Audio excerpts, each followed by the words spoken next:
Parfois, un nom de marque, ça cache bien plus qu'on ne le pense. Prenez Ultima, par exemple. Ce nom, il fait le pont entre deux époques, deux mondes de l'innovation française. Allez, on plonge ensemble dans cette histoire qui est vraiment fascinante. Alors, Ultima Mobility, la question qu'on se pose tout de suite, c'est mais pourquoi ce nom? C'est simple comme question, hein. Mais la réponse, elle est beaucoup plus riche et elle nous embarque pour un petit voyage dans le temps. Ok, alors on part où? Direction Lyon.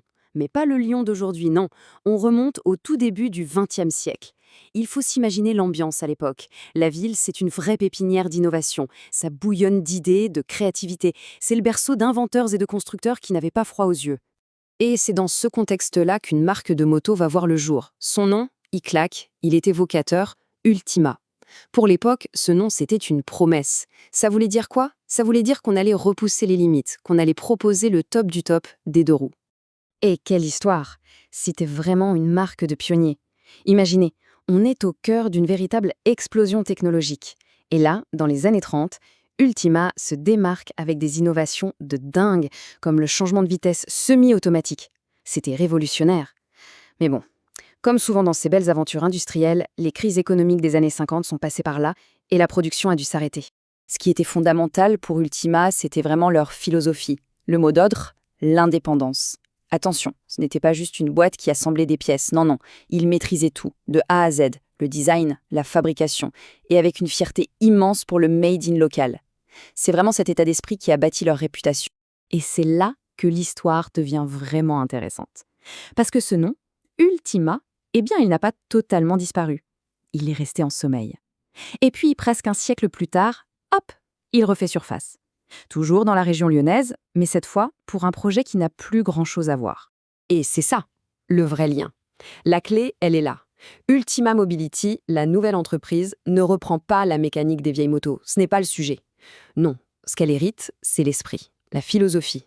C'est cette même envie d'innover pour trouver des solutions aux problèmes de notre temps. Ce passage de relais, il est juste fascinant quand on y pense. Avant, la liberté, c'était quoi? C'était la puissance du moteur, la moto qui permettait de manger des kilomètres. Aujourd'hui, la liberté, c'est tout autre chose. C'est la légèreté d'un vélo électrique pour se faufiler en ville, pour éviter les bouchons, pour retrouver une certaine fluidité. Et derrière cette renaissance, il y a un homme, Jérôme Mortal. Et alors là, son parcours, c'est quelque chose. Le gars a baigné dans la mécanique depuis tout petit. Il a bossé sur les moteurs de F1 chez Renault, excusez du peu. Ensuite, il a piloté l'électrification chez Jaguar Land Rover, avant de développer des moteurs pour la nouvelle mobilité chez Valeo. Bref, un CV impressionnant. Et pour lui, lancer Ultima Mobility, c'était pas juste une idée, c'était une évidence. Un retour à ses premières amours. Bon, c'est bien beau tout ça, cette philosophie, cet esprit, mais concrètement, ça donne quoi aujourd'hui sur un vélo? Allez, on va regarder de plus près les innovations qui se cachent dans les vélos électriques Ultima. Premier truc qui frappe, un chiffre, 21. 21 kg, c'est le poids du modèle Multipath. Pour un vélo électrique, c'est ultra léger. C'est même l'un des plus légers du marché. Et ça, techniquement, c'est un exploit. Mais surtout, pour l'utilisation au quotidien, ça change absolument tout. Et l'innovation, on la retrouve partout. Le cadre, par exemple, il est super léger parce qu'il vient de la technologie auto. La boîte de vitesse, automatique, signée Valeo, donc hyper simple à utiliser, pas besoin de se prendre la tête. Et puis le design est modulaire, c'est-à-dire qu'il s'adapte à plein d'usages différents. L'idée, ce n'est pas de faire comme tout le monde, c'est de réinventer le vélo, tout simplement. Et là, on retrouve un point commun hyper fort avec l'Ultima d'autrefois, la fierté du local.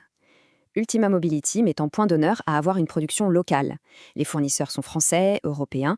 D'ailleurs, c'est le tout premier vélo électrique à avoir le label Origine France Garantie. Et ça, c'est un avantage concret.